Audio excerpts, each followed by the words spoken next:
అందరికీ నమస్తే. నేను మీ పావని గౌడ్.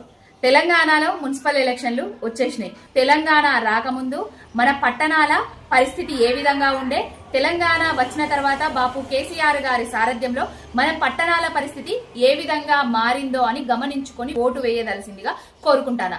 ఈ వీడియో బాన్సువాడ నియోజకవర్గ ప్రజల కోసము మరియు బాన్సువాడలో శాసనసభ్యునిగా ఆ గట్టునున్నడో ఈ గట్టునున్నడో తెలువనోని కోసము అంకితం చేయదలుచుకున్నా. అయ్యా, బాపు కేసీఆర్ గారు ముఖ్యమంత్రిగా ఉన్నప్పుడు, బీఆర్ఎస్ పార్టీ అధికారంలో ఉన్నప్పుడు అన్ని గురికినావు, అన్ని పదవులు అనుభవించినావు. బాపు కేసీఆర్ గారి సారథ్యంలో 655 కోట్లు తీసుకొచ్చి నీ బాన్సువాడ నియోజకవర్గాన్ని అభివృద్ధి చేసినావు.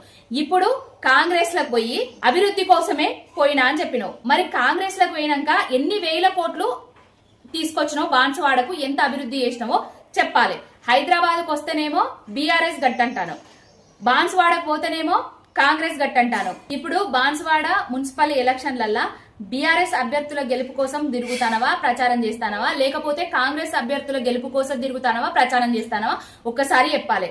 అసలు రాజకీయాలను ఎంత భ్రష్టు పట్టించినామంటే, కేసీఆర్ గారు లక్ష్మీపుత్రుడుగా పేరు పెడితే కేసీఆర్ గారికి నమ్మక ద్రోహం చేసి అధికారంలో పార్టీ లేదని నిండా ఉంచి ఇప్పుడు కాంగ్రెస్ లో పోయి అభివృద్ధి కోసము కొడుకు కోసము ప్రయత్నాలు చేస్తానో గాని ఇంతవరకు నియోజకవర్గానికి ₹1 తీసుకొచ్చి అభివృద్ధి చేసిన దాఖలాలు లేవు. ప్రజలారా, ఒక్కసారి ఆలోచించి ఓట్లు వేయండి. బాన్సువాడకు కేసీఆర్ గారు చాలా చేసిండ్రు. రేపు రాబోయే ఎన్నికలలో కూడా మున్సిపల్ అభ్యర్థులు ఎక్కువ మంది బీఆర్ఎస్ వాళ్ళు గెలిస్తే ఇంకా అభివృద్ధి చేస్తారు.